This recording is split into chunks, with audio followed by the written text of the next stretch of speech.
Ladies and gentlemen, it's time to burn rubber, but hopefully against the tarmac and not the walls.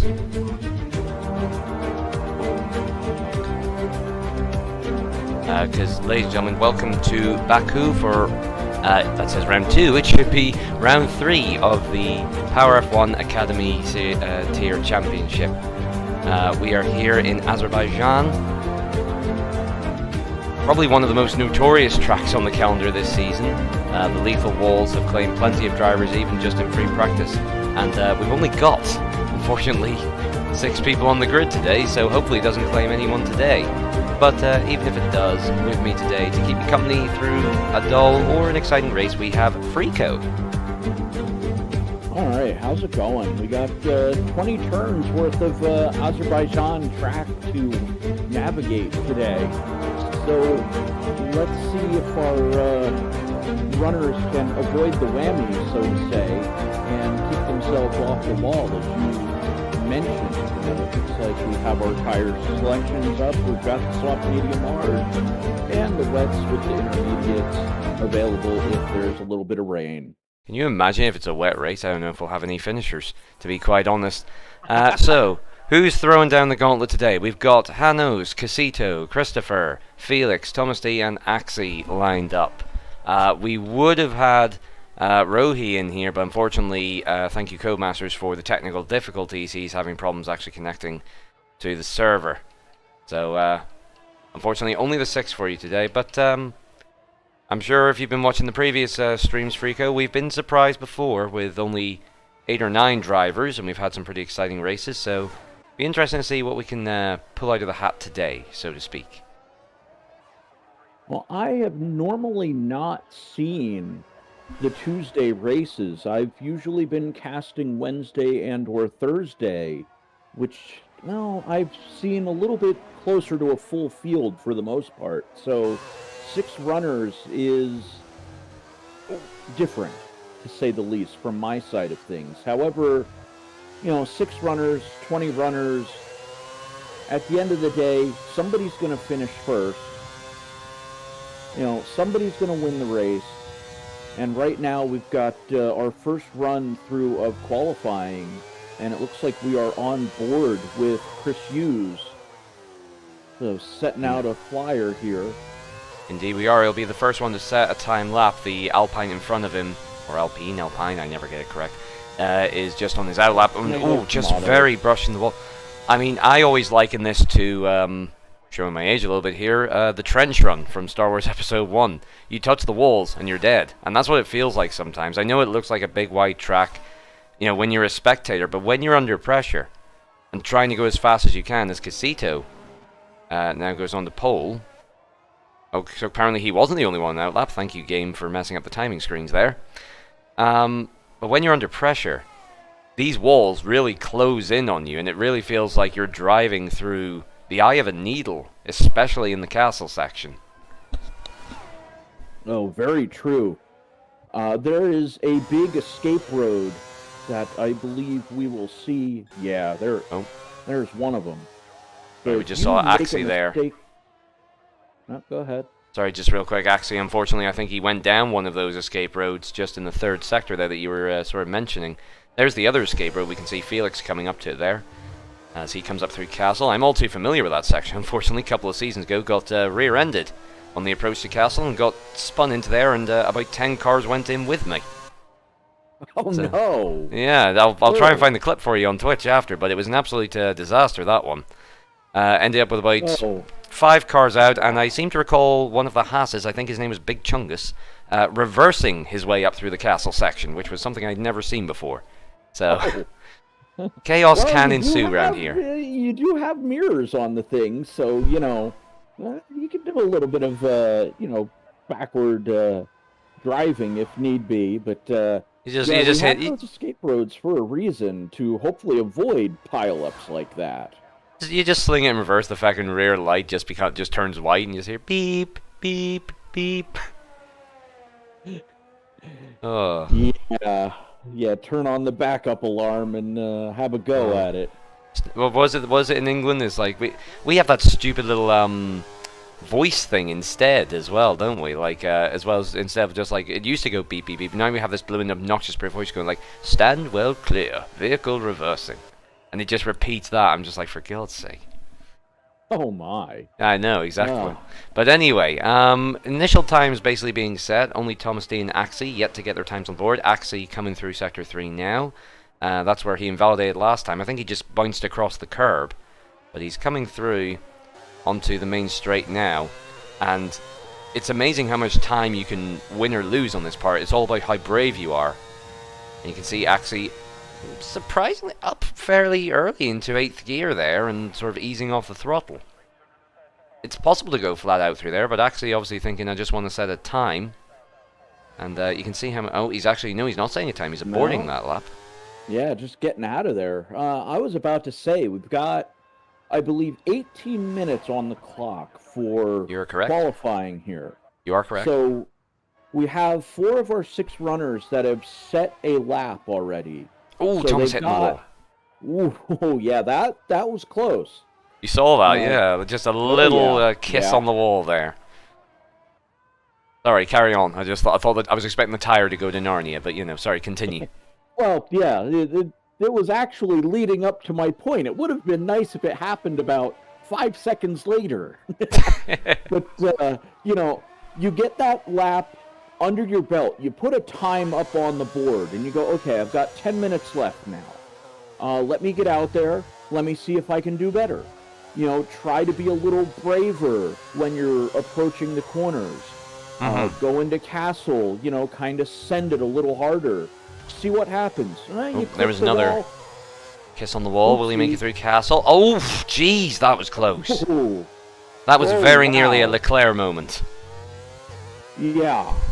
You know, seeing stuff like that, you know, he's got he doesn't even have a time out there, and he's sending it. So, you know, a little bravery from the side of Thomas D here. It's maybe more so than I think I would particularly care for if it was me behind and he invalidated. He went too wide there. Not quite sure how, because he had 2 wheels within the white line from what I could see, but the game has decided that was out of track limits. So, as you can see, the map icon has turned red, which means he's invalidated that lap. So, I'm confused by that one, I must admit. The rule is normally 2 tires within the white line. But apparently, the game said, nope, no thank you. It was a 146 anyway, although he did ease off in Sector 3.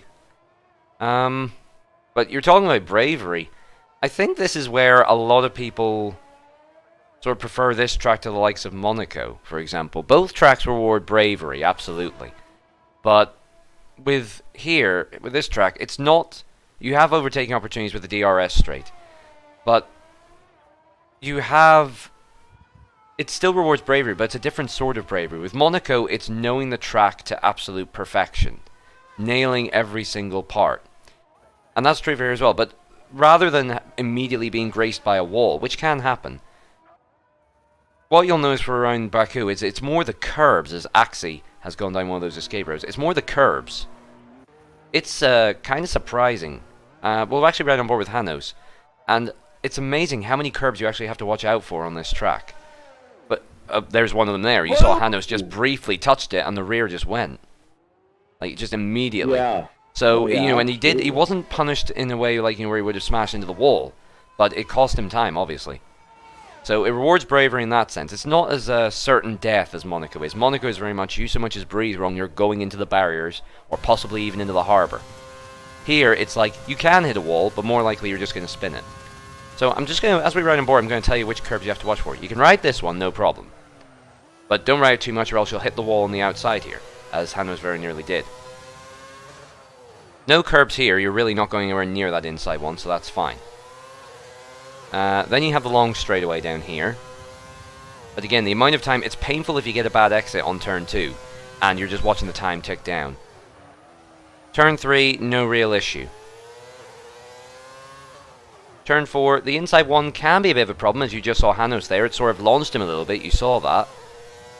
Now this one, absolutely. This corner, this curb you want to clip, because that one on the right there, you want to stay as far away from that as possible. It will send you so far up into the air. This curb on the inside here, you can actually cut this corner quite a bit, as Hanos did, actually, to perfection.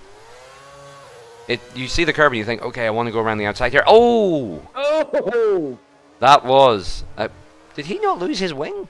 Oh, he did. Yep. That's an ass by the nose. Yeah, that some assembly required on that one. So that's going to be a souvenir for somebody that wanders out on the track and picks that one up. Well, what's left? Well, what's left of it anyway? Oh, that's a curb you definitely don't want to launch over, because that will send you into the wall. Stroll found that out last year. Well, you're saying some assembly required with the real-life Aston Martin 2022 car. It basically was an IKEA flat-pack job anyway, so... Well, he just got out of the way of what looked to be his That's teammate Casito. there. That'll be Looked Casito. Casito really going for it. He just kissed the wall on the outside there. Now, you can... Hanos is retired as well on track, it seems. You can, in theory, do that. You know, when you're going through the fast left-right chicane at the end there. You can do that theoretically. But I have been caught out. It seems to be a bit of a coding glitch, where even if you brush the wall with the flat of your tire, it will register as a full contact with a flat wall. I did it in time trial. Like, I just brushed the wall and my car just went to a juddering halt. Had that been in a race scenario, I think my 2 left side tires would have just been gone. So, even though you can technically kiss the walls here, because it's a video game which doesn't have perfect physics, you don't want to risk doing that either. If you do, you could find yourself DNFing. Speaking of DNFing, very true. There's Christopher in the wall. That's not the way you want to be pointed coming into a straightaway like that. We got the Red Bull that? there. That's like just on the exit of Castle, I think. Yep. That's on the exit of Castle. So, just at the top of the hill there. And it's an area that I find a lot of drivers have been struggling with. In previous years, because of the like downforce and the way it was all done, the cars could be very brave pretty much all the time. You maybe struggled a little bit in high-speed corners. On this year's game, high-speed corners are no issue, but it's the low-speed corners where you'll find the car spinning. And unfortunately, because of the heavy braking zones, there's a lot of low-speed corners on this track. And you have to be so careful on the throttle, even with medium traction control. You can spin the rears up really easily. Oh, actually going down the escape road again.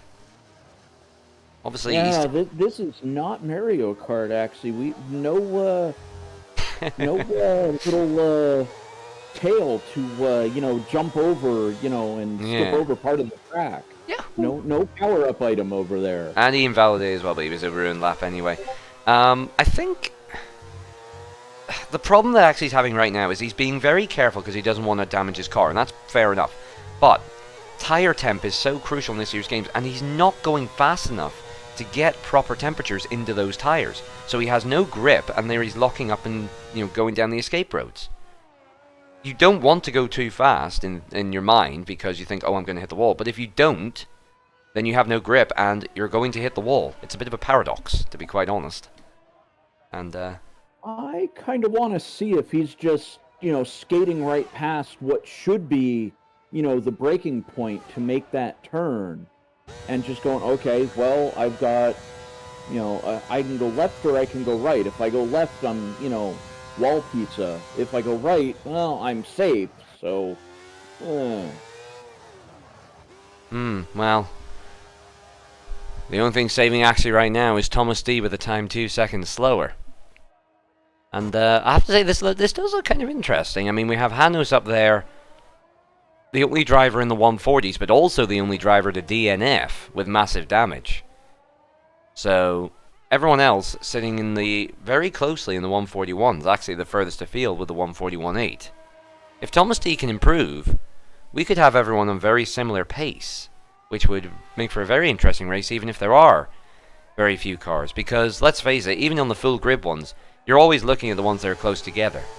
You're kind of ignoring the ones at the back. No disrespect to the ones at the back, because I'm one of them.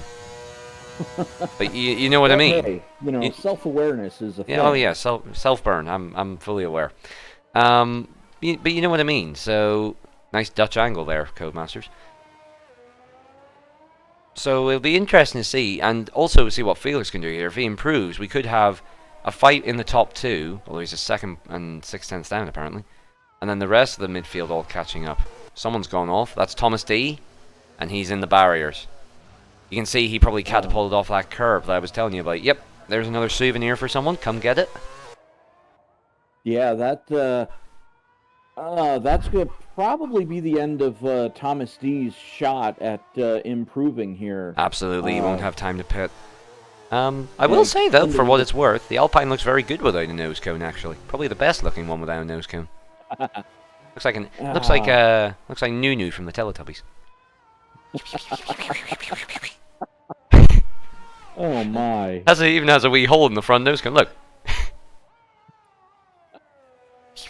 Oh no, this is just too funny. It cracked me up with that. Well, we may as well have a laugh while we're here, you know.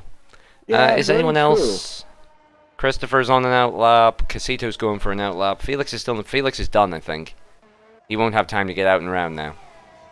So it's down to Kazi. Felix is in the pits. Axie is in the pits. At this point, if they try to come out, they won't make it. They won't make it. It's all down to Christopher and Casito. Not enough time.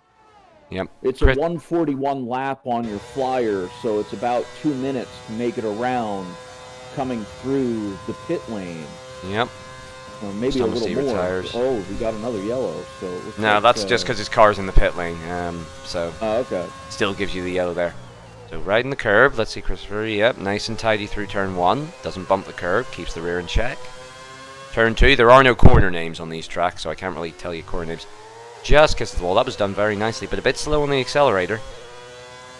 Coming down to turn 3.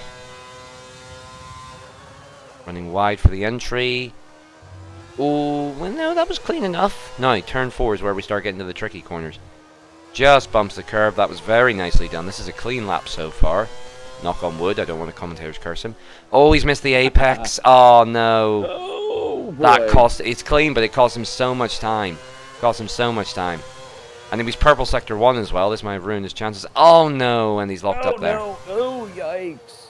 No, he's kept out of the wall, but will he get out of the way before Castillo shows up? Castillo's made it clean through sector 2 so far, and he's coming up to... Now, is he going to cut the corner? He does a little bit. That's fine. Missed a gear change there. Up 3 castle. Minus second. And Christopher getting well out of the way. Good for him. Very aware.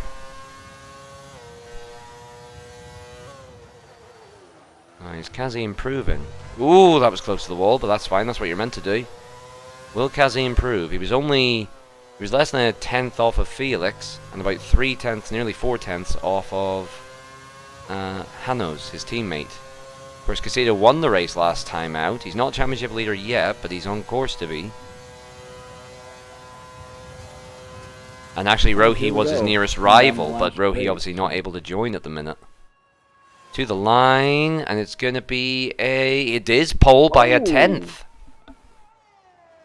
Casito stamps down his authority. 668, and that will be late. Yeah, that's going to be good enough for pole. I don't think Christopher Hughes has been able to put Humpty Dumpty back together again to put out a lap. And that looks like official here. That Casito, we're going to be on pole position. That's a 1-2 for the Aston Martin pair. Yeah, Rohi saying he tried to get in during quali, but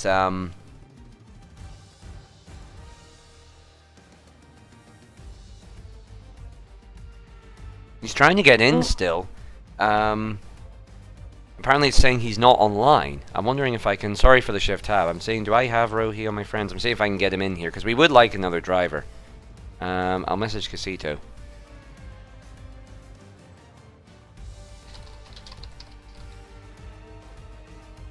Sorry for you seeing my Steam stuff there, but we do want to try and get him in if possible. The 7th driver would be good.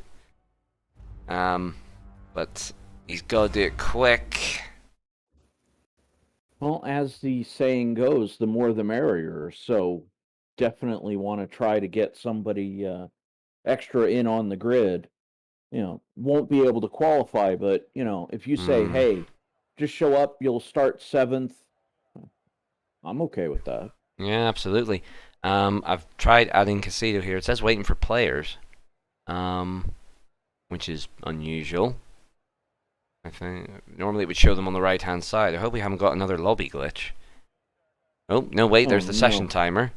If Rohi's going to join, he's going to join now. I've messaged Casino, tell him to try and invite. But I didn't see anything on screen popping up saying that he had joined.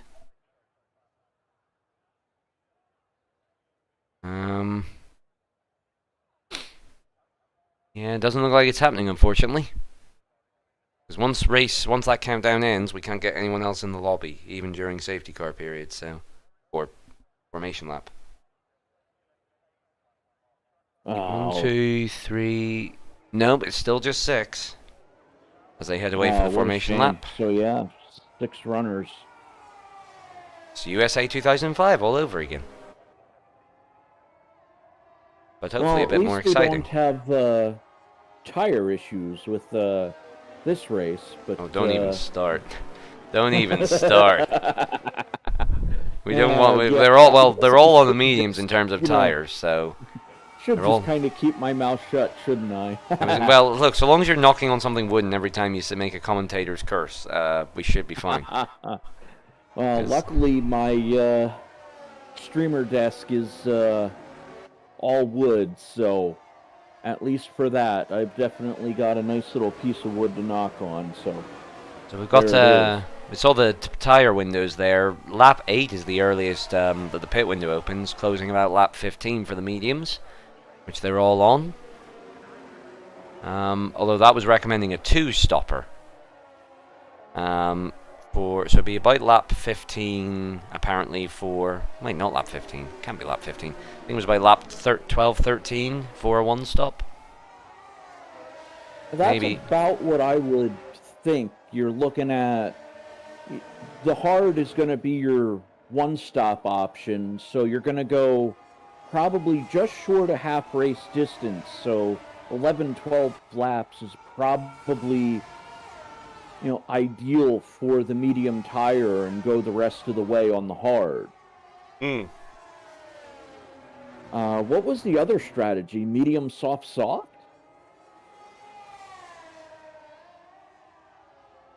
Uh-oh. Sorry, we had a little no.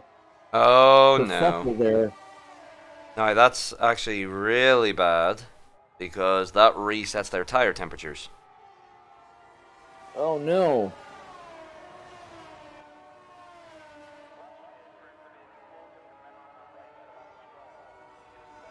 Yeah, I saw a little bunch up there, so a little bit of a problem on the formation lap. Looks like Hinoz and Felix got involved with each other, and not in a good way. So we're going to line everybody up on the grid, and we'll go from there. See what that does for their start.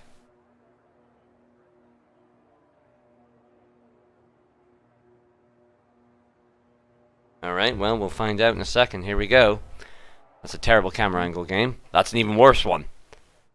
We've got 5 red lights and away we go. And, oh, that's not a good start for Hanos. Felix has gone through. Christopher's gone through. What are these camera angles, game? We've got Thomas D. spinning. No, that's Christopher spinning around. And 5-second penalty for Hanos, who apparently caused it. Hanos has dropped right the way down to 5th. Casito keeps his lead off the line, so it's Casito from Felix, from Thomas D, who probably didn't expect to be this high up, from Axie, from Hanos, from Christopher. I apologize for the camera angles, but the game was having none of it. So. Yeah, wanted to have a little reaction clip of the crowd with what was going on, what looked to be a little bit of a scuffle going into turn 1 there. Yes, it would have been nicer to see the scuffle, though, Codemasters. Thank you. But anyway, we're underway here, and it seems to only be that in between Hanos and Christopher. And Hanos obviously getting penalised for that. Now, in theory, if he shows that it was, a wee accident or something like that, or something he couldn't control, he could get that 5 seconds removed from his time. Although, I believe the way that the stewards do it now is if the time penalty is served, they can't remove it. Which I think is a little bit a silly thing, to be honest. But Hanos on his way back through. Oh! Well, he disposed of Axie, but he clipped the wall. No, I didn't see any debris flying off, and it looks like the wing is still intact, but that was a fair old thud. As he tries to fight his way back up. An interesting development for Hanoz, because he's obviously going to have to go into the pits. And with that 5-second penalty, you would presume he's going to serve the 5-second penalty. Well, he'll have to. The game doesn't let you get a choice. Not exactly a optional thing. Yeah. So at that point, it kind of, okay, what do you do? Add 5 seconds back onto the time? And there's no good way to solve this particular issue. Well, I mean, we did it before in COR. It's just because, to be quite frank, the stewards don't like to do maths. But, it shows finishing times and the gaps to the leader at the end. So all you have to do is take 5 seconds off of the gap from the leader, or if they are the leader, you add on 5 seconds to their overall finishing time. Or, sorry, take 5 seconds off their finishing time, but it shouldn't matter if they're the leader. And see where they end up. It's just a little bit of maths. I mean, if they want to send it my way, I don't mind. I'm a teacher for a reason, So, but speaking of pits, we had Axie and Christopher both pitting there. I don't know why Axie pitted. I didn't see him having any damage, but that could explain why he was so slow. He's gone onto the hards already, so they've both converted to a 2-stopper. I don't think asking 25 laps of a hard tire is probably a bit much. I mean, barring a couple of safety cars, but... True. But anyway, back at the front, Casito held the lead, but he's under immense pressure here from Felix, who's closed the gap down to 0.3 of a second. And DRS is active this lap, Felix with a purple sector 2 there as well. So, I think Felix might get the run on him. We'll go on board with Casito and look at the rear view. You can see Felix burning. It's not Felix, sorry, Casito burning there. Axie's in the wall again. He's gaining, he's gaining, he's gaining. Is Felix burning? Yes, he is a little bit. He wants to get that move done. He's going to the inside, but he thinks better of it. And they're about equal on ERS. Oh, Thomas D running a bit wide, but surviving. We'll stay on board with Felix here as he follows Casito. Now, Casito's been in this position before where he hasn't had as much pace. He tends to go for a much more handling-focused setup. And you can see that there, although with DRS it kind of makes sense. So we'll fight him a little bit around the outside. Squeezes him out, which is fair enough. No, he's allowed to. And now it's up to Felix to try and get away. Felix obviously being a bit more comfortable at this phase. That was going to be the point that I wanted to bring up with the 5 seconds. Oh, sorry. Go ahead. You give a 5-second credit to someone, but if that puts them near a car, it's one thing to catch up to a car, it's another to pass them. So, Oh, hold on. Oh, Hanoz is in the wall again, and he's lost his wing. No. Oh, dear. It's not going well for him today. You've got to go all the way around to fix that. And, yeah, he's only just finished Sector 1, absolutely. But it is an interesting point. I see your point where you're thinking, like, okay, there's no guarantee he would have passed the car. But depending on the situation in the race, there could well have been a guarantee that... had there not been that 5 seconds being held in the pit stops, that car would never have gotten ahead in the first place.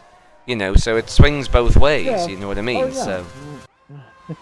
So that's, part of the debate with the penalties is that, on one hand, I see your point exactly, that if I didn't have to come in for 5 seconds, that car would have never been in front of me. Yeah, especially on a street circuit like, well, Baku, you've got the DRS straight, so maybe not as much, but say it's somewhere like Monaco, people are really going to fight penalties there because they're thinking, like, it's Monaco. You can't overtake at Monaco. How do you know he would have gotten ahead of me? Had it not been for that 5 seconds, or had he not had that 5 seconds removed? You could argue it both ways. So, I mean, this is why they do it on a case-by-case basis. That was what happened to Casito there. Uh-oh. That was very odd. I think he maybe locked up and went sort of down the escape road. Because he doesn't have damage. He definitely ghosted by the time we got to it, so... Yeah. Thomas D, shout outs to him, he's just trudging along there. And he's now finding himself second. Yeah, absolutely. So, it was, I believe, the pro race 2 weeks ago. Someone ate it on a first lap incident and fought their way all the way back up from, worst to 6th, I believe. 19th after lap 2. yeah. On the time charts, and then they make it all the way back up to 6th by just kind of, staying. Oh no! Oh, ruh-roh. That was actually hitting the wall, and Christopher smashing behind him. Now, that would be a sort of 5 seconds you'd think could be removed, because Axie was given 5 seconds for a collision there, but Axie was in the wall. It was Christopher who arrived in the rear and smashed into him. So, the game's given him that because it's thinking Axie was stopped on track where he shouldn't have been. But, what was Axie meant to do there? You know what I mean? If he's in the wall and has to reverse, that would be a 5. Like, I think that's where we have to sort of judge our debate there on a case-by-case basis, because for Axie's one, that's entirely unfair. Even if he does serve it here, he shouldn't have got that 5 seconds. He was in the wall. He was nose deep in the wall. He can't go forwards. He can't turn. He has to get out of there. And it wasn't like he was reversing down the track. He was already in the wall. As Thomas D is DNF'd as well. What is going on here? Oh, no. Where's Thomas? I just saw that. I thought the yellows were... that's why it didn't come up. The yellows were out for safety car beforehand. So Thomas D is blown up. Anos is down in 6th. Casito will get a second chance here, it seems, to catch up to this Felix. Is... Oh no, we got 2 DNFs here, Axie and Thomas D, who I think this is the most DNFs. Commentating that, Oh no! Make that 3. That was Felix. That I don't think is the proper way to take that turn. It wasn't even really a turn. Was there oil on the track? Oh, and Kazi running over the debris. Imagine if he got a puncture. I mean, at this rate, we've done 5 laps and we've lost 3 people. At this rate, we're just going to have to call the race early. This is slowly turning into a talk show podcast right here, to be honest. Yeah, just about. Yeah. I mean, I'm happy enough if you are. It's great. I enjoy talking to you, my friend. So who have we got left? I'm here for it. So, hey, may as well, make the best of the time while we're here. Yeah, exactly. I mean, this is the most DNFs we've had. I mean, it's credit as well, though, that Baku is a tricky track, and this is actually the most DNFs we've had all season. The only DNFs we've had before this were Christopher retiring because his wheel was broken. Everyone else finished, and had Christopher not had technical difficulties, he would have finished as well. So we've had no actual crashes until Baku, which kind of says something, especially when you compare it to Challenger 1, where about half the field DNF'd last time out in Spain. Yeah, that still says a lot. I mean, Baku is one of those tracks we were talking about it, and a lot of people were sort of rolling their eyes in Challenger 1 as well, thinking, "Oh boy, here we go again with Baku."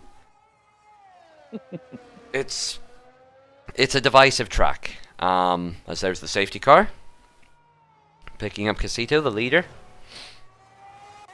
and the other cars are they a lap down? Not quite. They can't be, even though it's saying that they're 1 minute and 7 behind, which can't be right. Oh, the timings aren't... Well... There's no way that Christopher's 1 minute and 6 behind if he's that close. I think the timing screens are slightly... Got out of the pits before the safety car made its way around, so... But, like, that's right in the middle. Like, if it was see, now it's going down to 40 seconds, so, yeah, no, he's definitely on the lead lap. Hanos is on the lead lap as well, because of course he came out in front of the safety car.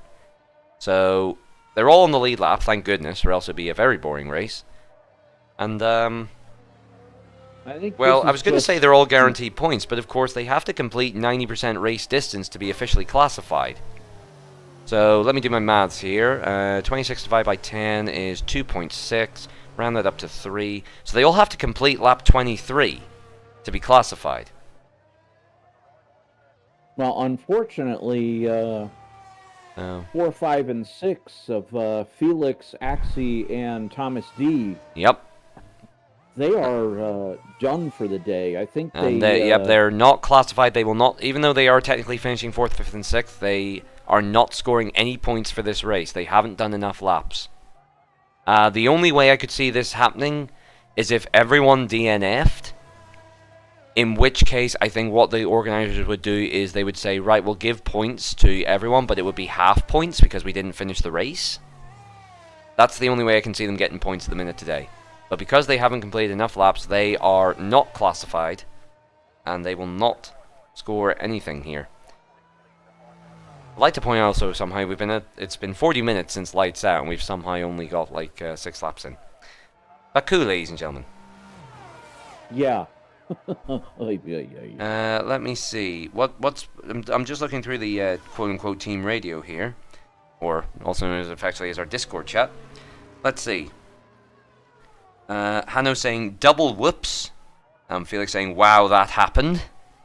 Hanno's had a lockup. Oh well. Felix saying I'm all right, not even mad. I think he sort of knew it was his own fault. Actually saying there's no point. Thomas D complaining the game sucks. I mean, it does suck. Well, to be fair, he's not wrong. Yeah, no, he's not wrong. It just catapulted me off the wall. That is a valid argument. Yeah, Thomas D's saying it just catapulted him off the wall. So whether he had that thing I was talking about where you hit the wall flat, but it catapults you into the air. Memories, bruh. Thomas D requesting a 25% restart for all 6 drivers. Thomas D, let me see. Actually saying nah. I mean, on one hand, yes, we want to see a race, but on the other hand, how is that fair to the front runners when, you know, 3 drivers who crashed on their own terms, let's be honest here. You know, it wasn't like a turn 1 incident that someone caused. They all crashed on their own. How is it fair if they get a second chance? You know, especially if, say one of the top 3 crashed and then we wouldn't restart, you know? In an incident earlier on, because Christopher Hughes was right behind Axie when Axie bottled it up in the Castle turn. Yeah, so, yeah, but they didn't DNF from that, you know. That wasn't a DNF scenario, so they DNF'd later on. Actually, no, actually DNF. Christopher is still running, you know, so... No, hold on. Well, Rickety's calling for a restart. I mean, at the end of the day, it's up to Power F1 staff, but I would not be surprised if Casito, Hughes, and Hanos are slightly ticked off. I mean, well, you know, it's... They've done nothing wrong. They've just been plodding along, doing their own thing, and, you know, racing properly. Is it really their fault that 3 other drivers DNF'd?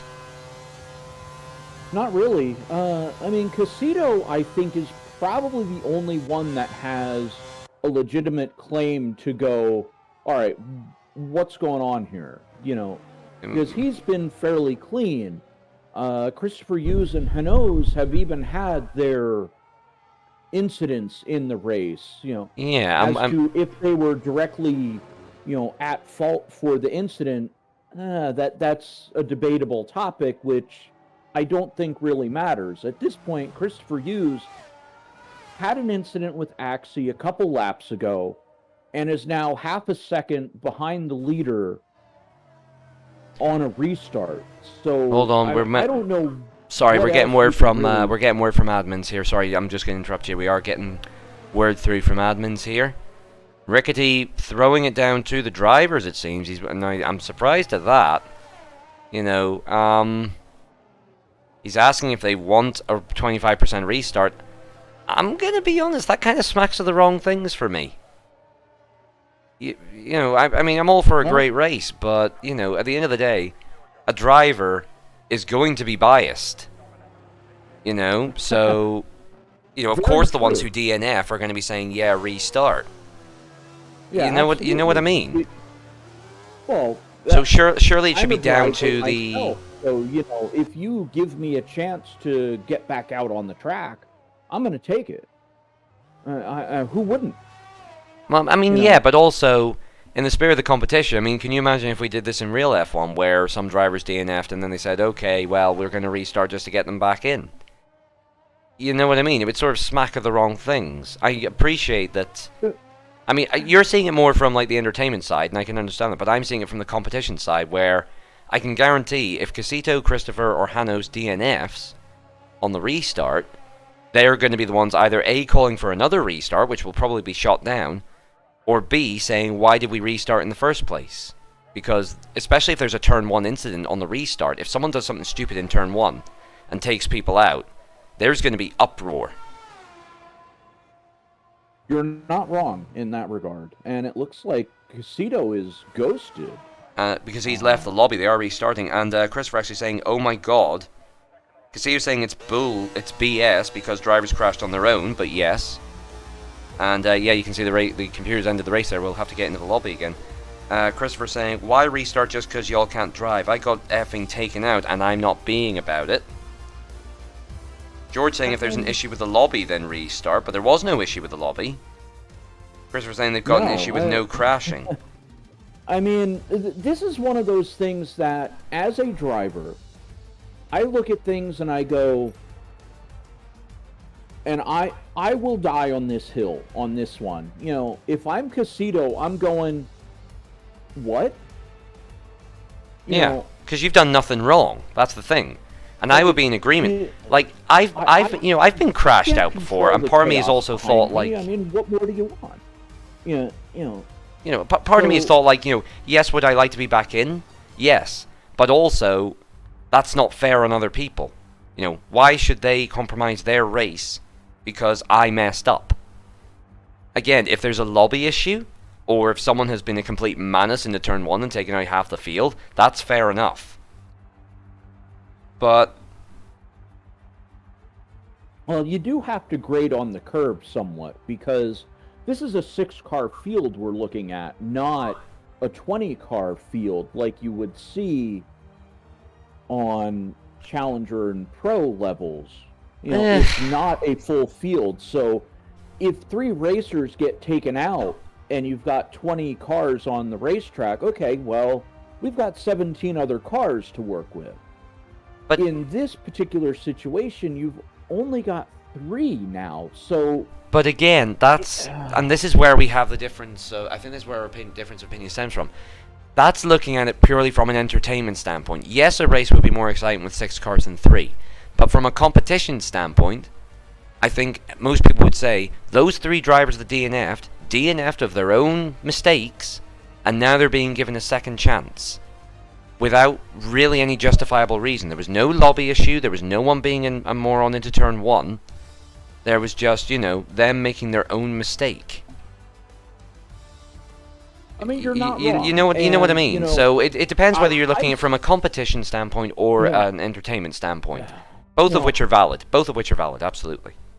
That's why I'm going to say, it's not like, I'm right, you're wrong. It's 2 very different ways to see the same circumstance and go, okay, what do we want to do? How do we, remedy this? Because if things were to have continued with what we had going, there would have been 2 cars out on the track. Yeah. Maybe 3.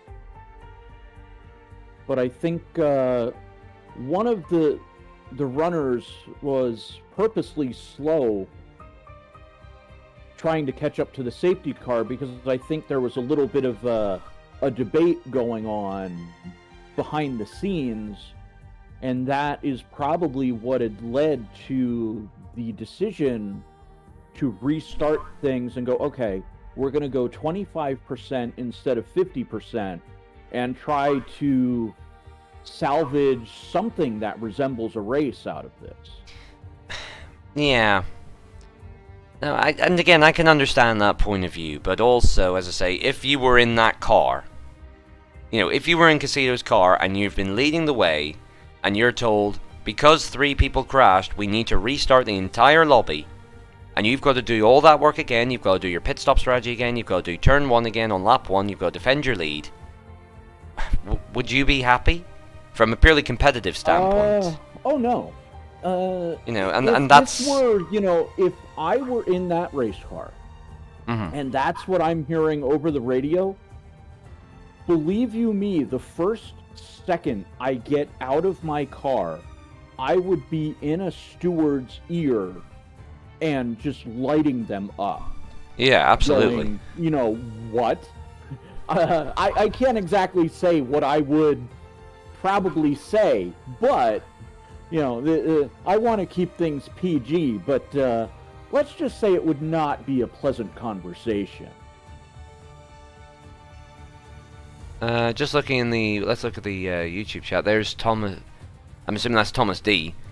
Thomas Dickens saying, Lars, come on, you want to commentate properly, then get more cars. Mate, I can commentate just fine with even 2 cars. I could find something to talk about. Just you focus on keeping your car actually on the track this time, mate, to be brutally honest with you. Oh, I'm sorry, if he's gonna throw it, he's gotta take it, you know, he's gotta take it as well. no, right. Very true. Very true. If I can maybe offer a compromise here, possibly for consideration for the future rules, I would say that if there is a restart, okay, in this manner, because we've had a certain number of cars crash, I feel that the cars that DNF'd and called for the restart should only be able to get half of the available points. So if a car DNF'd and benefited from the restart, even if they win, instead of getting the 16, they only get 8 points maximum. I think that would be a fair compromise, because it means that they still have a chance to score some points, but it means that the leaders don't get screwed over as heavily if something happens to them. You know what I mean? I think that could maybe be a compromise. Potentially double down on that and award half points to the survivors of this first go-around. Oh, so give full points for this race and half to the top 3 of the last race. No, I would split it half and half and go, okay, the 3 that went out, you get nothing. The 3 that quote-unquote survived get half points for first, second, third. So Casito gets half points for winning what essentially had become the first heat. Yeah. Then you get, let's see, who else was out there? I've got so involved with the whole debate that I forgot who our second and third place runners were. But they get half points for first, second, and third. Okay, there's going to be... Sorry, just real quick again, I do apologize for interrupting, because we're trying to keep up with the developments, obviously, for the audience here.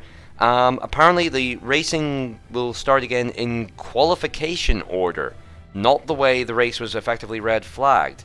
And a lot of the drivers are very confused about that. Because... Okay. That essentially means that Hanos and all would start further on ahead. And about 4 out of the 6 drivers are saying, and I quote, "That's effing stupid." I mean, well, I'm kind of inclined to agree with them, because as far as I was aware from official FIA rules, you only restart with grid order if you do less than 2 laps.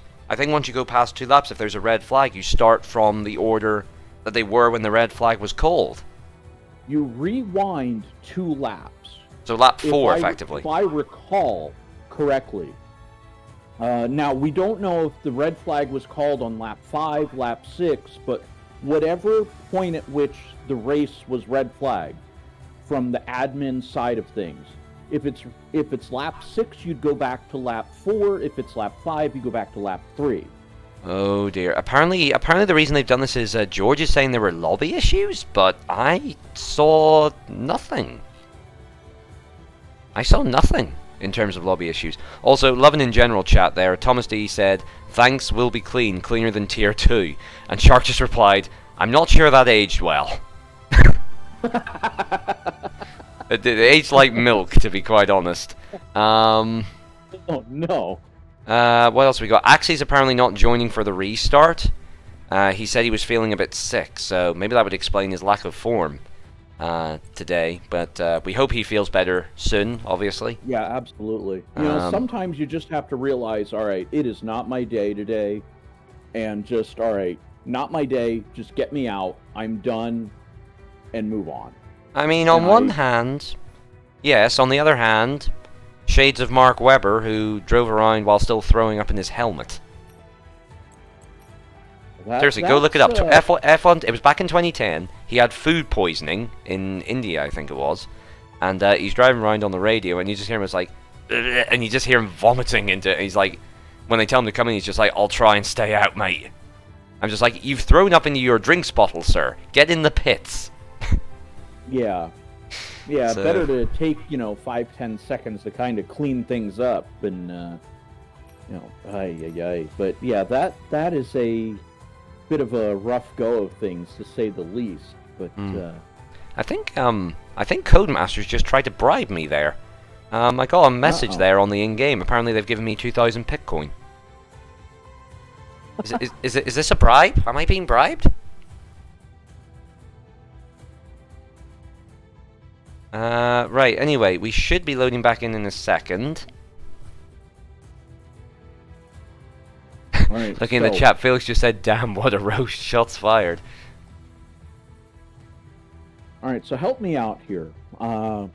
You are directly involved with the back side of things. As passively, much as I want to just kind of, poke in there and see what's going on, I have chosen to stay out of it, so that way I can have as unbiased an opinion one way or the other. I mean, all the stuff I've been saying about the restart has all been posted in Tier 1 or in Academy chat. So, that's not on the staff side of things. Okay. That's all just been posted there, which I appreciate the clarity, but it also means the drivers can basically throw the equivalent of virtual tomatoes at you if they do something they don't like. But, so anyway, we're restarting, and can you spot the difference? I believe there are only 13 laps that we're going to have here, so... Well, I was more referring to the Mercedes in the background instead of the Alfa Romeo, but good point.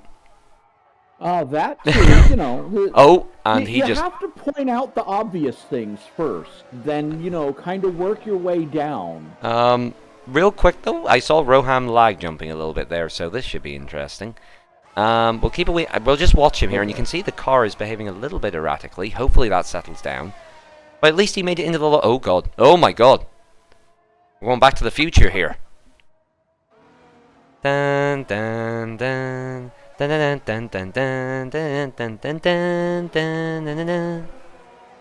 Also, interesting that I've just noticed something. I know, obviously, we're on a sprint format here now, but it's interesting they never said anything about the tyre compounds. We've got everyone starting on soft, which I suppose is fair.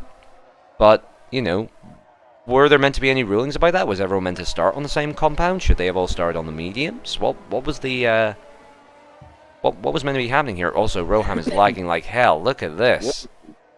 Oh, that'll be a fun. Can someone clip this and just put the Dragon Ball Z teleporting sounds? Yeah. Just put that in there. May as well, just kind of run with it and, meme it up. Why not? Yeah. Go for it. So... I was going to point out the new paint job on what was the Alfa Romeo of Axie. Yeah, it's very sleek, isn't it? Roham. Very, very sleek. It's like that episode of Top Gear where James May is meant to be driving the car, but it's like they put the Stig in it instead. They're just like, oh no, James, it's James. His name's James, It's like, oh no, this is Axie. He's just got a new paint job. So anyway, everyone makes it to the grid this time with heated tires, so there should be no problems with the brakes down into turn 1. Apparently that's what happened to Hanos. His tires, because he got sent back to the grid, were cold. I'm very curious if they'll be able to report drivers for what happened on the first race, or if that race is now completely null and void. But we'll see that in FIA afterwards, I'm sure. Now, can we please have a good camera angle this time? Apparently not. And Felix... Oh, no, he wasn't disqualified. That's just because he got in the wrong position. And Roham's AI... Oh my gosh, Roham is lagging everywhere.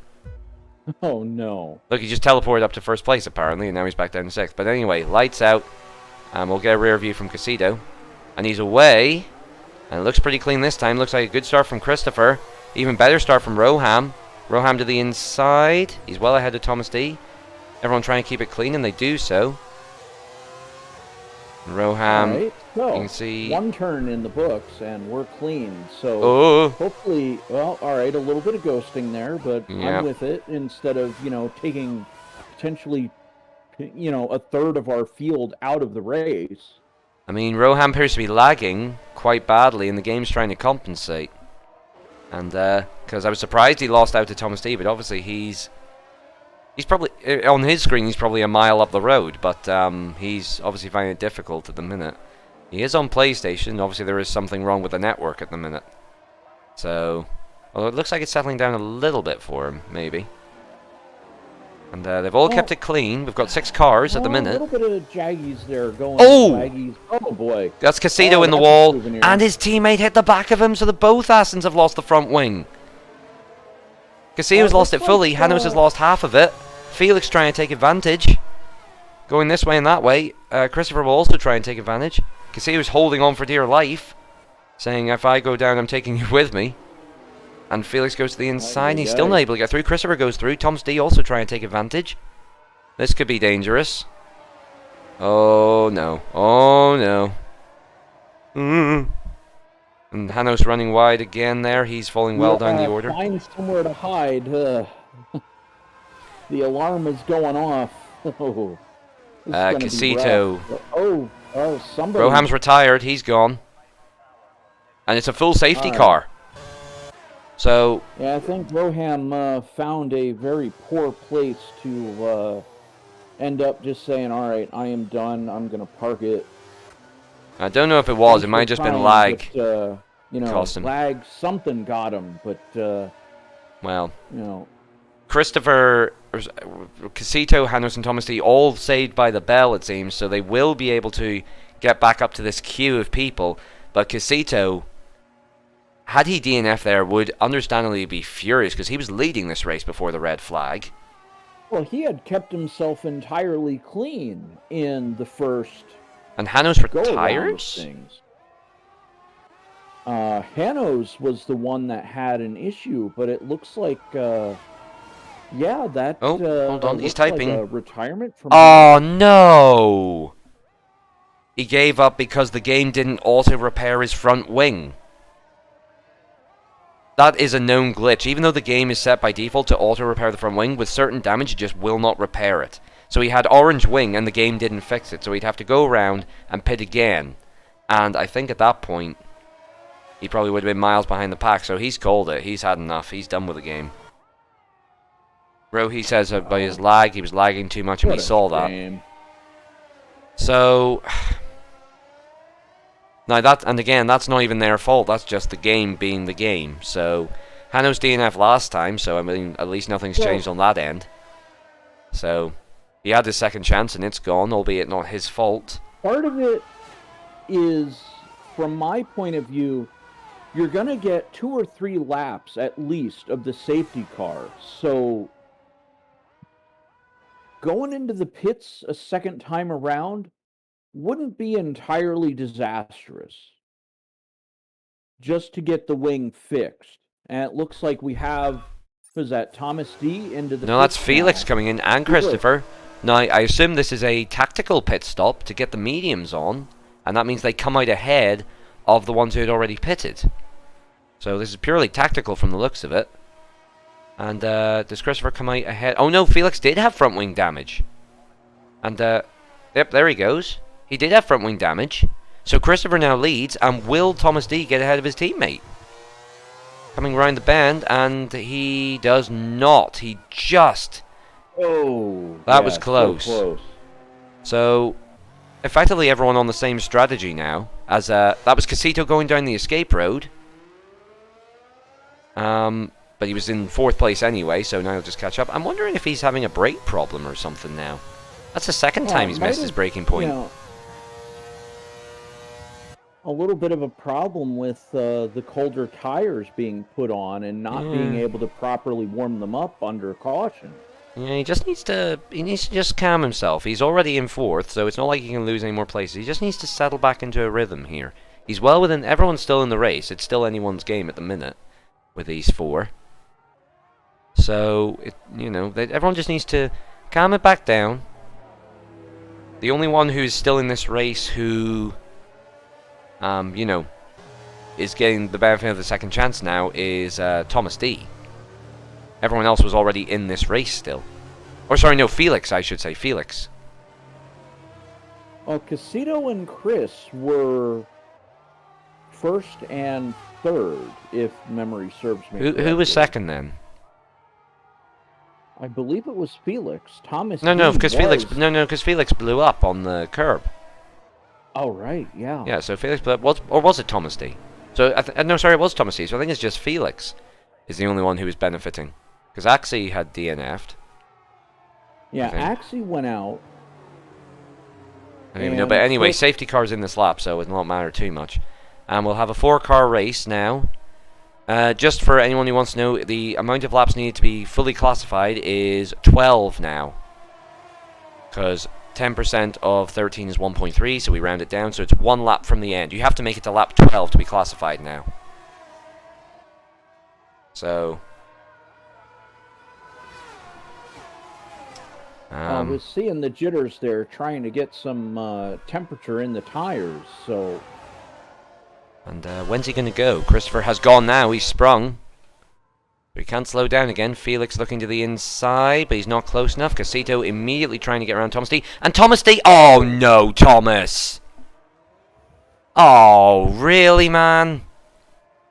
Oh, yikes. That was ridiculous from Thomas D. He knew Casito was on the outside, and he ran him into the wall. Casito's now got front wing damage again. Thomas D presumably has the same. Casito is going to be absolutely livid with Thomas D, and probably just as livid with the stewards, because he should not be in this position right now. And as it stands, Christopher is now leading, and Felix, who had no points on the board because of his DNF, is currently looking to take 12 points from this race. There will be a lot of discussion after this race about whether it was the right decision to restart. Because we can't even say it from an entertainment point of view. We've only got 4 cars instead of 3 that we had last time. So, yeah, and 2 of them are going to have to pit for repairs. I am at a loss here to try to find some way to spin this in a positive light and go, all right, there's got to be some kind of a silver lining here out of all of this. And I just can't find it. I'm sorry. Well, I mean, as I say, it's a silver lining for Christopher, and it's a silver lining for Felix, but for Thomas D and Casito, it's more of the thunderclouds. And absolutely, yeah. I feel like this is where my suggestion, or your suggestion about the way to rejig the points would be helpful, because even that means if Casito only finishes 3rd, he doesn't take as much of a pain from it. Because Felix, as it stands, is going to score 16 points, all from getting a second chance when he himself blew up. He's running away with maximum points now, even though it was Casito who was leading the race. And he was told, right, you have to restart, you get no choice in this matter. You know what I mean? So, I mean, he's been very hard done by. Because that wasn't even his fault, that was Thomas D being a moron going up the inside. I'm sorry, not going up the inside, just not yielding the position. He didn't leave a car's width, which he's meant to do, and he slammed him into the wall. I'm shocked that there's not a penalty on Thomas D for that. In all honesty. There will be afterwards, but this is the problem with the game. All it can do is register. This is the problem with the computer. All it can do is have 0s and 1s. So all it can do is say, was there contact between the 2 drivers? Yes or no. Was there substantial contact between the 2 drivers? Yes or no. So Thomas D might have got a warning for the contact, but it wasn't substantial enough for the game to register him as being the cause of the crash. In the game's mind, the damage was caused by Casito hitting the wall, which it can't determine if it was caused by another car or the driver just missing his braking point. The game's not clever enough to do that. Which is why we have a manual steward review. Yeah, that definitely should come into play.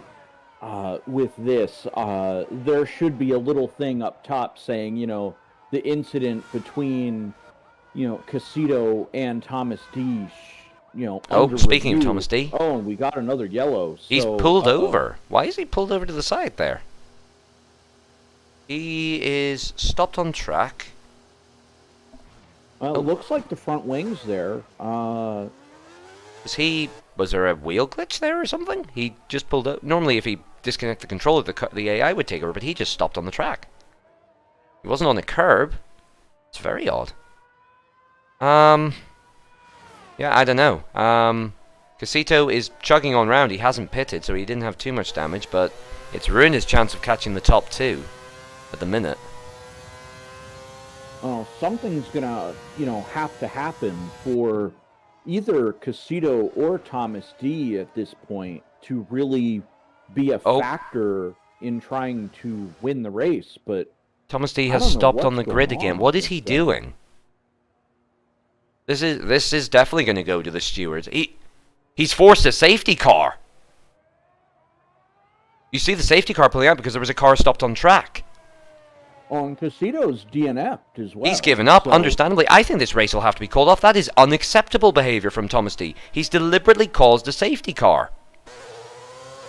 He stopped on the track and made the game think there was a crashed car, and the safety car is now pulled out so he could catch up. That is unacceptable.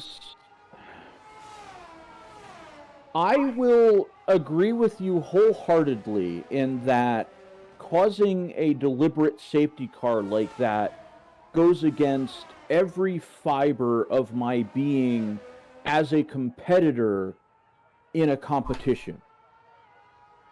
I think we're going to have to... inexcusable to me. I think we're going to have to call the stewards on this one. I mean, we have clear... You saw that on the output. We have clear footage of Thomas D stopping on the track. I saw it plain as day.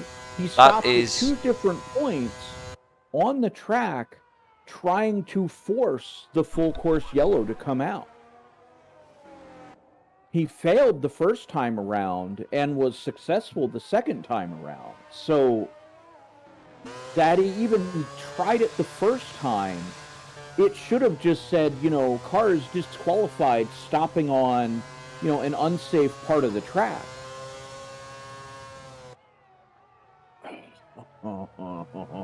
Yep. Some part of me just wants to flip off the headset and, bring the little table flip emoji out and just be like, I am done, get me out. Woo. Yep. Out of sight, out of mind, and just, flip the table and, that's that. Bring on tomorrow's race and, clear my head for that and, see what happens. I'm asking if we're red flagging. Because Casito has just had enough, he's rage quit. Thomas D should not be in this race and possibly will not even be in the league after his actions. That is disgraceful behavior. I really thought more highly of him than that, but clearly I was wrong. And I'm sorry, I may sound like I'm being harsh on him, but you don't do that. Doesn't matter if there's only 4 cars in the race. You never bring out a deliberate safety car. We've banned drivers from the league for less. I mean, to me... But, what I'm confused by is what did he have to gain from it? To spin that. What did he have to gain from it? He had no damage to repair. Nothing.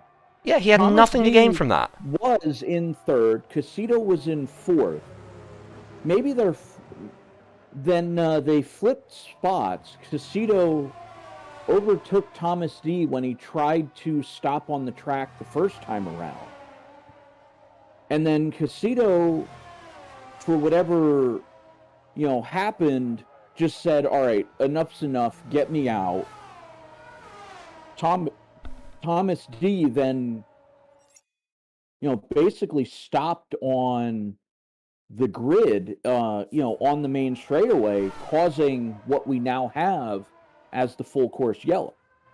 Thomas D is still in the Discord. I thought part of me was honestly expecting to try and at him and see that he left the league or something, because he's really going to have to face the music now. I don't know what he's going to do. There's no way he can spin this into trying to do something else. We have him red-handed on camera. And quite frankly, it's a disgrace to league racing in general. It's definitely a disgrace to Power F1. But most importantly, it's a disgrace to his own racing career, to be quite honest. I've never been more disappointed in Thomas D in my life. And I used to race with him back when he crashed me out every week, so... I mean, this is kind of like that. What was it? PK Junior, Senna Junior. Yep, Crashgate. Yeah, Crashgate back in Singapore '09. Yeah, exactly. Yeah. Spinning it the car out, but Thomas D is not ghosted, so he's caught up to the other two cars. I mean, at least looks like he is.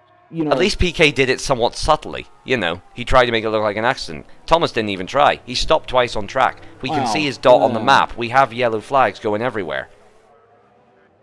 He literally stopped Jr. on the straight where there's a camera angle where we can see the safety car coming out. He spun it deliberate in the formation lap in that same sector of the race. So it's like he tried to practice it. Yeah, no, you're right. Absolutely. Well, PK tried to practice it, and he did, yeah. He did send it around in that same corner. I mean... Sorry, just real quick. I'm sorry for Casillo here, but officially we do not have a red flag. Officially, we are still under green here. Personally, I don't see how that's possible. I don't think the results of this race will be classified, even if we do finish. Because this is just not on. This is just not on in any way, shape, or form. But we'll keep commentating, I suppose, until we hear otherwise from the stewards. But as it stands, we are under green flag conditions. We're going to have to put a little asterisk behind the whole commentary thing. Because, my whole thing as a commentator is that I am supposed to stay... as unbiased as possible. Well, yes, but also we are meant to follow the rules, and quite frankly, Thomas D has not followed the rules, so I think he's more than worthy of our ridicule. And in fact, at this point, I wouldn't be surprised if he just torpedoes these two down into turn one. It genuinely wouldn't surprise me. Well, we'll find out as the safety car is in. Well, it looks like Thomas D is going to play it clean so far. So that's a joke. But yes, Felix leading the way, Christopher behind him, Thomas D in third. And Christopher looking like he... from the restart at least, but, and Christopher looking like he had a wee error there. Thomas D, yep, he's just driving on. I don't know how he's going to try and spin this one, because I can immediately try and shoot down... I can immediately shoot down all of his excuses. The only one that would be somewhat viable... would be to say, oh, well, my controller had problems. If your controller had problems and you had to disconnect it, the game would take over your car automatically, just so this sort of stuff doesn't happen. Yeah. And if your pedals were in trouble, then, that doesn't explain why they stopped working, then they start working, then they stop working, and now they're working perfectly. You know what I mean? So he's got no recourse on that side. He can't say he spun. He can't say he had damage. And to be quite honest, I don't even know why he caused a safety car. Well, I mean, even if he was trying to do a kind thing and try and get Casillo back in the race, you can't just do that. Maybe, I mean, if it was a kind thing he was trying to do where he was saying, like, look, I'll bring out a safety car so Casillo can pit and catch up. That's not how this works. You can't just do that. Very true. I mean... that might be the only, semi-noble way to approach this. And even then, it goes against everything that you hold dear in the spirit of the rules of the competition. I mean, even taking it back to your example of Crashgate, we could technically say that, PK's actions were noble because he did it to get Alonso the win. But you still wouldn't do it. That's like saying I would rob a bank at gunpoint and kill the manager just to get some money to feed the starving homeless. It's like, yeah, it's great you're feeding the homeless, but don't rob a bank to do it. Yeah, the ends do not justify the means. Quite right. I agree. So, that at the end of the day, that's what, no matter what way you want to spin it, the ends do not justify the means for what happened here with Thomas D. There's just no good way to frame it. No, absolutely. I agree 100%. And as I say, I genuinely do not see... on one hand, my heart goes out to Felix and... well, Felix somewhat. Definitely to Christopher, because he survived all of this chaos. He survived race 1, and he survived race 2 so far. And I genuinely don't see points being given out at the end of this. I don't see how it would be fair in any way, shape, or form. And we can't really pick and choose the drivers. one thing I can guarantee is there will be massive repercussions for Thomas D. Massive repercussions. I would certainly hope so. You know, the racer in me feels for Casito, because the first time around, he did nothing wrong. Well, that's exactly what we were talking about. We were saying, well, what happens on the restart now if he DNFs? Yeah. We were literally talking about this. Oh, yeah, I know. And, you know, it feels terrible to even have to discuss this. But, you know, that's why I brought up during the intermission that Casito, along with the other two runners that survived the first race, should be given half points. I would agree, at least. I would agree at least. Everybody is getting half points for this second stage of the race, so to say. Yeah. Then everybody in stage one that survived should also get half points.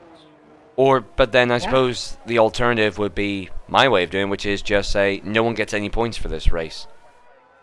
And I know because that impacts the least amount of drivers. It would really only impact Christopher, not mean to be dismissive of him, but you know, Felix benefited from the restart. Thomas D benefited from the restart. Hanos DNF'd twice, so he shouldn't get any points. Casito deserved points. And Roham, you know, DNF'd, so he doesn't deserve points. So, you know. Well, I mean, Axie went out in the first race and yielded to Roham, who lasted just about as long in this second race. So, yeah, you're right. Neither of them really get affected by this. They're on a goose egg either way. Yeah, yeah. Hanos also, you know, out in both, you know, attempts at this. I just, you know, cannot get past Casito just being done so dirty out of all of this. Yeah, exactly. I mean, so dirty. And, you know, and I suppose if there's anyone particularly, you know, new to league racing, part of them will be saying like, oh, well, you know, it's just a game, there's no need to get upset over it. On one hand, yes, but on the other hand, it's still a competition. In the spirit of the competition, it's still racing. Everyone here wants to win. And they want... The reason we set up these leagues is because online lobbies are full of people who just think it's just a game and will happily blow everyone up. Here, we try to take it at least semi-seriously and race properly.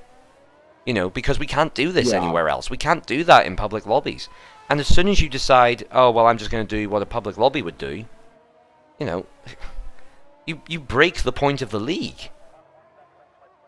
Yeah, that's very true. You know, for me, I've always been brought up that, you know, and it was an American football coach, I think Herman Edwards, that went on a big rant. You know, you play to win the game.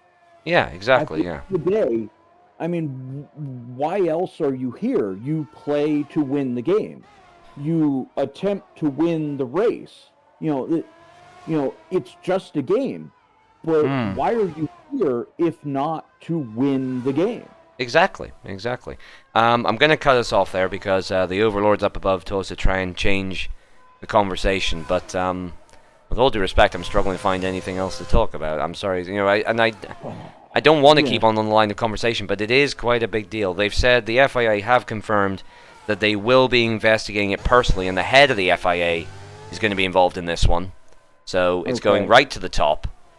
Unfortunately, we don't have much else to talk about because... well, it's lap 13 of 13. Felix is, you know, significantly ahead of Christopher and Thomas D. So let's jump on Felix and take him around this last lap of the race. I think I'll do it with Christopher because, do you know what, I'm to be honest, I feel like he deserves it more. Not to dismiss Felix, you know, his second race, he's done everything he needed to, and there was talk of it being a game issue on the first one, but Christopher has just done everything right today. He's kept his nose clean, he stayed out of trouble. You know, he deserves the on-board, I think. Just a little bit more than Felix did. All right, I'm with it. You know what, there's no wrong answer in this. So, you know...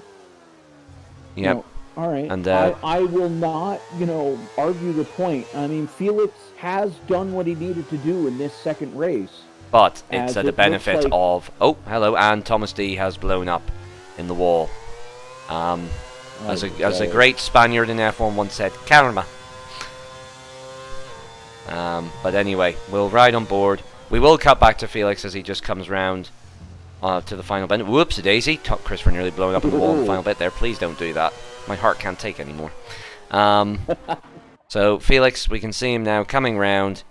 He will take the victory, and I know Felix, I've spoken to him before, in his heart of hearts, he will not be satisfied with this victory. He would have wanted a fight, he would have wanted a clean battle, all the way to the line, but he's a racer, and at the end of the day, he's done what he needed to do, as you said. Christopher, if points are given, I think he'll be happy just to survive with second place. And we will not bring the camera back to the third driver, for obvious reasons.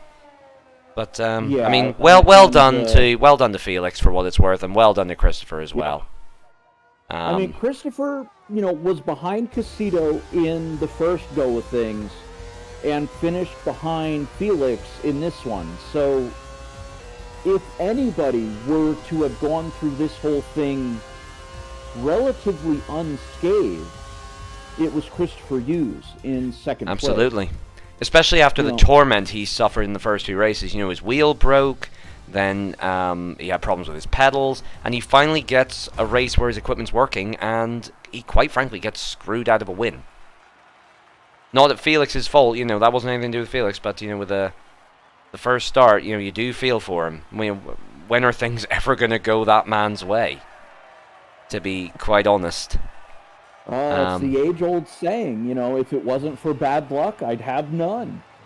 There you go. Well, at this point, he can be considering himself the Hulkenberg. I mean, I know he's got a podium, but it's the same sort of thing. It's like, when is something going to go this man's way? When is he going to have his day in the sun? Hopefully soon is all I can say, because he more than deserves it for the persistence alone. But there are the official race results at the minute. Whatever FIA decide to do afterwards, we'll wait and see. We'll just check the race director, actually, just to see what instance. And, yep, there was that... No, wow, Thomas D didn't even get a warning for his lap 1 shenanigans, looking at that. There wasn't even a warning. Ow. How indeed. It wasn't lap 1, it was... Oh, no, it was on the reason. Well, he didn't get a warning at all. There's Casito with the terminal damage. But no, he didn't get any warnings from the race director, which is quite frankly amazing. But anyway, I don't know if we'll be doing interviews. I will alt-tab and I will see if anyone wants to do interviews. We do have people waiting for interviews. And you know what? As much as they told us to change topic, this is what we're here for. If it happens, we're going to cover it, so... Well, we will try to be objective and stay on the race. However, if the subject comes up, I feel it's only proper that we explore the topic. I mean, it's going to come up because we just normally ask them how did their race go, and unfortunately it's a pretty big part of the race at the minute. But we'll try. We'll not take sides. We will not try to fan flames. Absolutely. We'll just ask for their opinion, and if it gets too heated, we'll ask them to leave the comm box. I think that's the best way to do it. We'll let Casito chill for a bit. He is waiting. We'll call the race winner in first. And we will move him in. Also, you can see in a Academy chat there, Rohi recorded his experience on the server, the PlayStation server. So if you want to have a look at that, dear Lord, we'll move him in. Oh, Thomas has actually spoken in chat there. Oh, I moved him to the wrong channel. No, wait, we're not in the right channel. We need to move over to Voice Channel Academy 1. Let's go. So we gotta hop over. Let's hop over. Sorry about that, Raphael. We moved you in too early. We weren't in the wrong channel. No.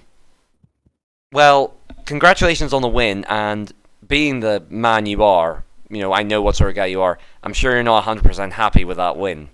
Nah, I have no emotions. This is so not worthy. Like, honestly, the only reason I wanted to restart is so could we at least do some racing, because everyone had like huge gaps between them, and then I hit like an invisible bump and die. So do you have a clip of that? Sorry, because I know I called you out on the stream, but we were just saying what we sort of saw. It sort of looked like the car spun round. But if you have a clip of that, I would very much like to see it. Yeah, I can clip my recording and send it like 5 minutes. Yeah. Because like if it was just a game glitch, then I do apologize for calling out like that, because then you did deserve to be on the restart if it wasn't your fault. Yeah. But I mean, there's not really much to say about the race, I suppose. I'm gonna ask because it's gonna come up anyway. In a calm and polite manner, your thoughts on what's happened? Honestly, I think this race was a whole disaster. Driver survived kind of problems. Because, the first race, it was like chaos on the first lap. But then it Yeah. started cooling down, and then from nowhere just came a safety car, and then everyone DNF. And then everyone started fighting about the restart. So then we eventually restart, and it just gets even worse. Thomas apparently was doing shenanigans, hitting people into the walls and doing stupid things, even forcefully caused a safety car. I'm not Yep. sure if that's true, but nah, I think it's Well, we have footage. We'll let FIA decide that. We won't decide one way or another here. But me and Frico, well, we had it on camera. Let's put it that way. yeah. I mean, anything to add there, Frico? Not really too much to say in terms of the race. You know what? It feels like I'm like kind of, beating the dead horse at this point. But it's really one of those things where it's like, all right, I want to say something, but this isn't the time or place for it. Yeah. So I think I am going to settle on Felix. Well done, taking the checkered flag in the restarted race. Was there anything that you really felt, could have been done differently from a strategy point, or was it just, drive to survive, and this second time around, you happen to be the one that survived? I was just gonna say drive to survive. There was really no strategy. It was only a 25% race. If you were able to avoid the chaos, then I'm pretty sure it could have got on a podium. And if you stayed probably away from Thomas. Well, depending on this year's view, that might not be too difficult in the future. But anyway, we'll leave it there, I think, Felix, and we'll let you get on there. And all I can do is apologise on behalf of the league for what a mess that race turned out to be. But congratulations on the win anyway. We'll see what happens. I mean, can I just ask, how would you feel? What do you think is the fairest outcome? Because there's been a bit of debate between me and Frico as what's going to happen. Will points be awarded? Half points? No points? What would you say would be a fair outcome? Since I DNF'd in the first race because of a game issue, I'm still happy to take half points because this was really an undeserved win. And if the other people would have survived, they should have taken like full points just to make it like fair. Because this whole thing happened because people crashed, and it was kind of forced. And Yeah. There really could be improvement on how they could have handled the situation, but that's okay. I just want to say I'm not trying to fan flames here, but every feedback we get, because we are trying to improve the league, and we do get situations like this, so it would be good to get the drivers' feedback. So, but thank you for that, and we'll leave it there for that one, I think. So yeah. All right, take care, my friend. Yeah, you too, guys. Yeah, well done. You could just hear at the end he was done. Like that sigh at the end. He was just done. He was just done. The tone of voice, was clear. It's like, okay, you could hear the level of disappointment in what he was saying. It's just, it's one of those things where it's like, all right, here's a bunch of lemons, and at this point, you just have to look at, all right, how can I make some lemonade out of this? And it just kind of, isn't an easy thing to do on the spot like this because of what happened. A lot of it is, all right, stuff happened. You have to take the good with the bad, and well, at this point also kind of evaluate the ugly as well and go, all right, stuff happened. Now we know how to confront an issue like this going forward, and it makes the whole product stronger as you evolve from an incident like this. Absolutely. I think what we'll do is if we pop down to waiting for interview, we'll just talk to Christopher and Castillo together. Because they're kind of in the same boat. Both got kind of screwed over in their own different ways. So we'll pop down there and talk to them rather than dragging them up. So if you click on there, I'll see you down. Yep. Yeah. Casito, Yeah. Christopher. Yes, we want- We figured we'd come down here to talk to you. So, oh, and Rohi's joining as well. Oh, he's deaf, and that's okay. Commiserations, I suppose, for both of you because, in different ways, you both kind of got screwed over. Yeah. I'm just. I'll go to Christopher first. My heart goes out to you, my friend, because among all the cars today, you did nothing wrong. The only damage you had to your car was when you crashed in the back of Axie, who himself had blown up a castle on race 1. Yeah, and then And there was aside from Thomas that- T on the race start, which sent it down my inside then. Yeah, exactly. And aside from that, like, you had no issues, no problems with anyone, and, you know, you kind of deserve the win, to be quite honest. But, I mean, your thoughts, Christopher, on the whole thing? I mean, the scandal with Thomas D. One thing is that he's been accepted into a tier admin and displaying behavior like this in a race. It's unbelievable.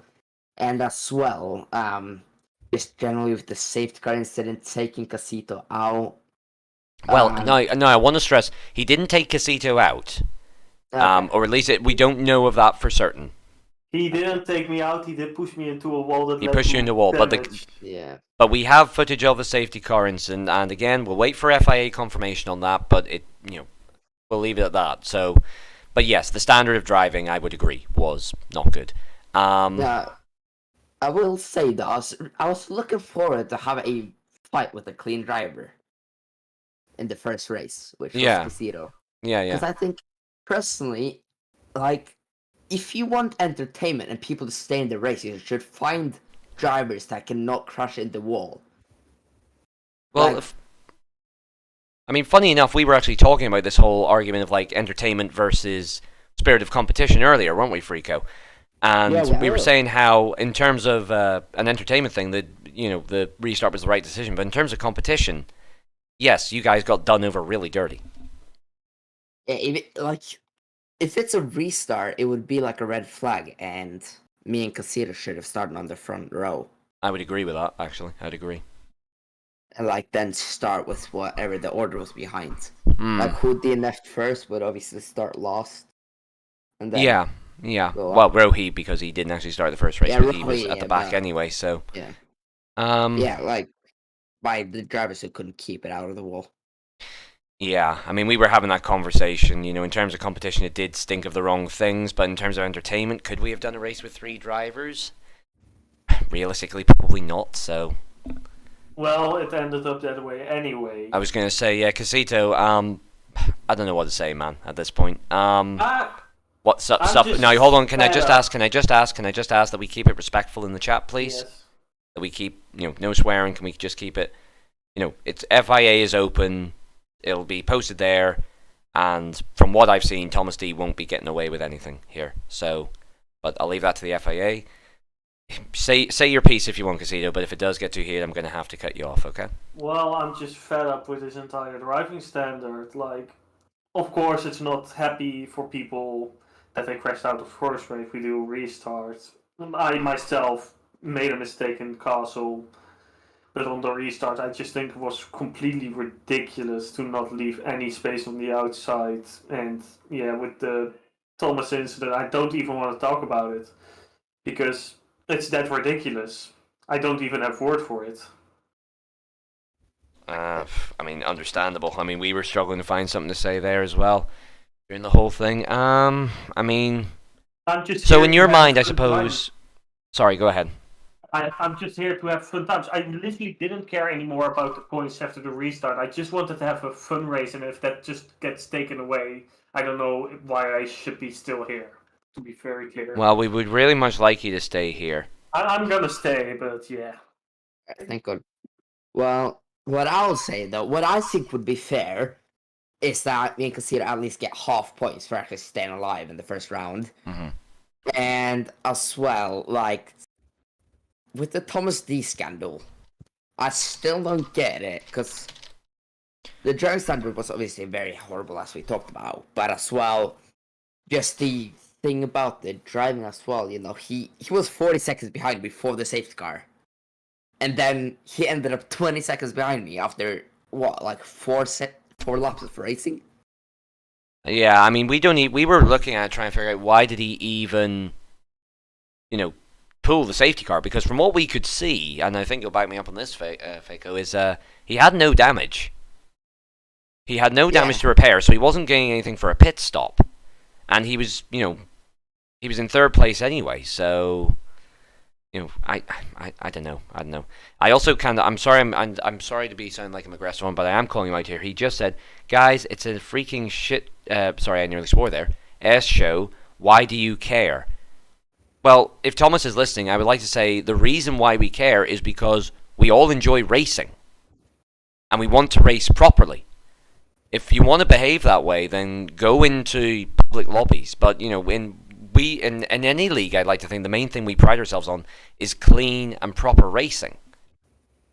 The reason we set this league up is because you can't do that in public lobbies. In public lobbies, you get some 5-year-old who's been given the controller, who'll take you out on turn 1.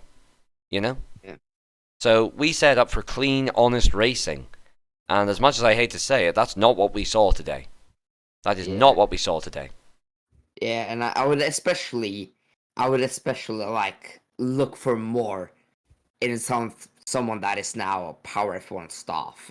I would expect more maturity, especially when you're coming part of a staff team who is trying to generally create a safe and good community and actually drive cleanly, have respect for each other on track, and actually, because the only drivers I really feel, because I haven't really driven with many else, but the only drivers that I really feel going wheel to wheel with is Axie, because I've had great battles with him. I was going to say, round 1, that was glorious.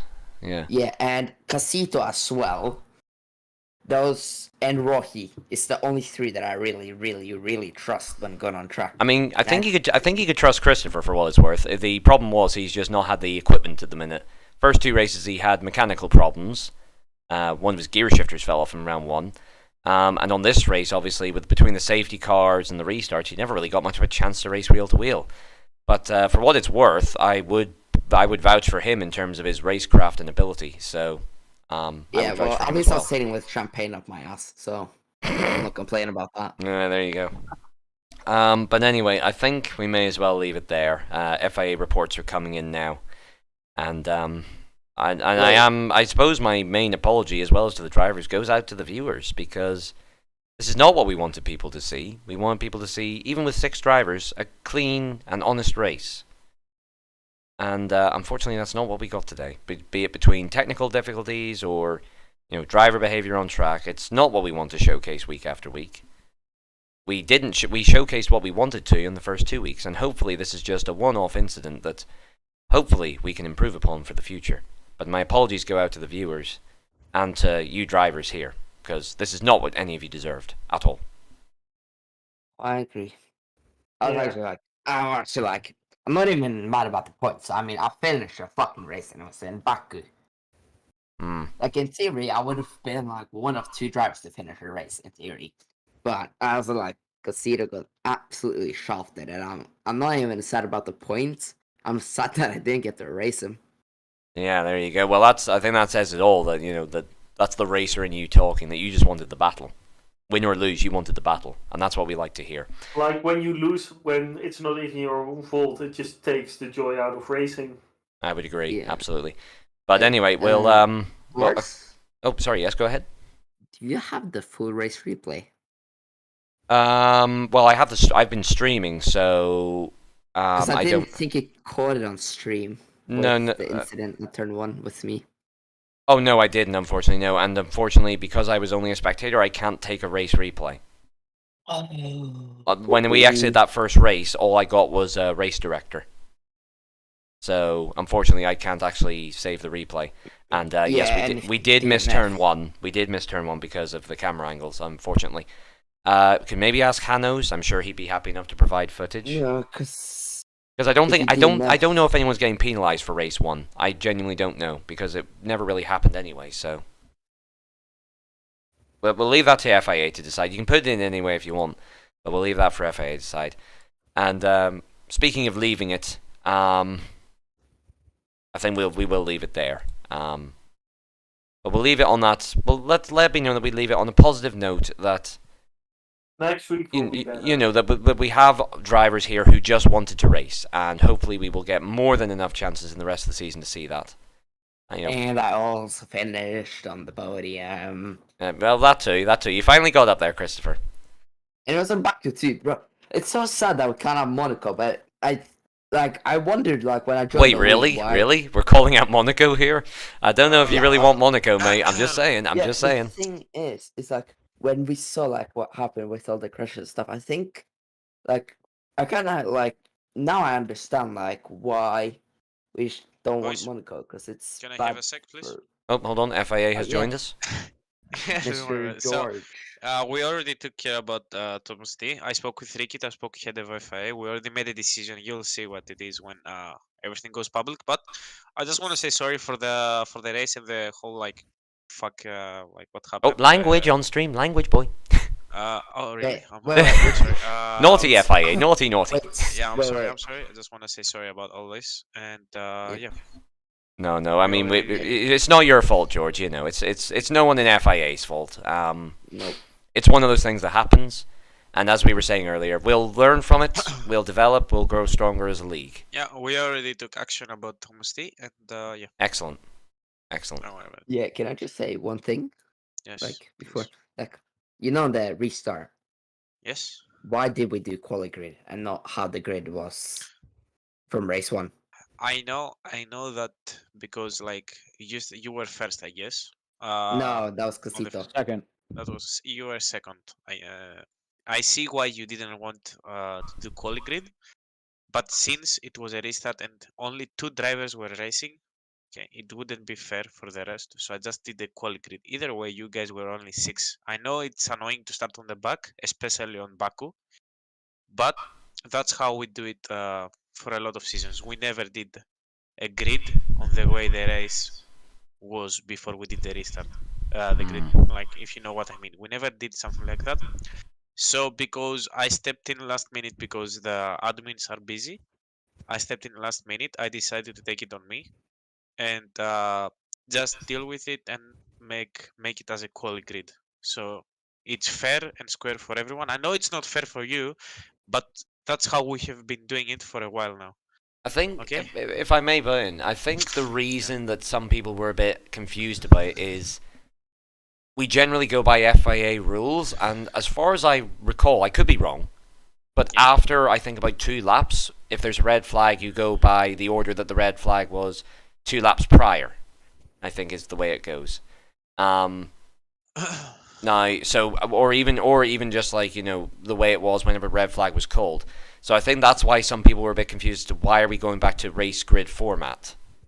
But then, granted, it was different, of course, as well because we were bringing drivers back in that had already DNF'd, so that was a different scenario entirely. So I can understand that. And can I just confirm, just for the ones who are going to post, there's no point reporting anything in race 1. Is that correct? Race 1 is null and void. Yes, race 1 is out of the order. Race 1 is null and void. Okay. All right. Yeah. Okay, so just reporting from race 2. That's okay. Just wanted to clarify that. Yeah. Said it on Mr. chat. George, Yes, please. I also have a question. Actually, I'll just send it in DMs instead. What? No, fair enough. Also, hi, Catastrophe. Yes. Hello. Yeah, Catastrophe has helped with since he's head of FIA. He made he put out a more harsh decision that I wanted, but about Thomas D. Yeah. But anyway, you'll find out. There you go. That is my question. Yeah, well, I will personally look at it with the rest of the staff and admins. Yeah, that's a very good question, and thanks for reminding me because I wanted to take care of that. We will look at it and see what we can do. Yeah, thank you. I just think it's important to have. Yeah, I know. That's okay. But But we appreciate the transparency there and you coming in and actually talking about it. I think that does a lot of good after this, especially after this race, just to show that the FIA is willing to step in and confirm with the drivers and stuff like that. It does leave it on a positive note. Yeah. And I think we'll call it there then. Yeah. One second. Let me So, say something else. Just yeah, for sure, the restart about the quali grid. The only reason we did a restart is just for the stream to be more entertaining. I didn't want just 2 drivers going around because at some point it would get boring and Lars and Frico wouldn't have to say anything else. How dare you? We wouldn't were be going to like- do a podcast. I mean, I know. We were going to do a podcast. Yeah, Did I you know, do a but podcast?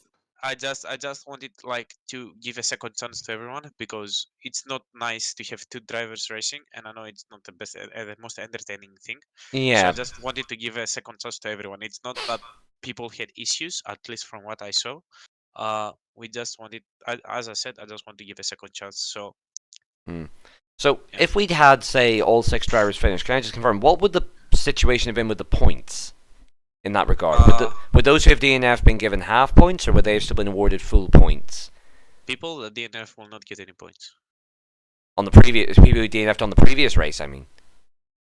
If race 1 doesn't count. No, I'm It's like saying never I'm saying as a theoretical. Say in race 2 we had all the drivers finish. Would it still have been full Yeah. points for everyone? Since that's how the grid started, yes.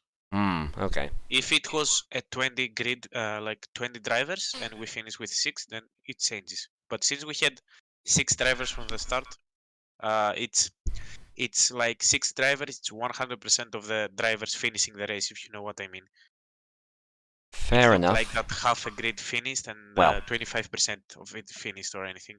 All right, that's okay if We that's had the decision 50 of the... we had 50% of the grid right now that finished with Thomas T and 2 other guys. I don't remember. Sorry, it was I think Roche maybe. I don't know. Sorry. No, you're okay. You're all right. You're all right. Yeah, the first 3 we will I will make an announcement saying what kind of points will be awarded. Let me just have a quick chat with the rest of the admins and yeah, I will let everyone know. That's okay. Thomas saying in chat there on the stream, you should stop the stream. This isn't an interview anymore. Well, guess what? We're allowed to talk about whatever we want, and quite frankly, F1 also do the same thing. They don't just do interviews. This was relevant to the race. I feel like we should be talking about it. We want transparency in this league, and we have been perfectly respectful. We have not done anything that we shouldn't do, but FIA are going to go and sort it now, and I think we were just finishing up, so we will leave it there. Thank you very much, FIA, for clarifying that. Thank you again to the drivers for sticking through with it because it was a slog this week. And thank you to Frico, who was with me this week, and it was an absolute pleasure.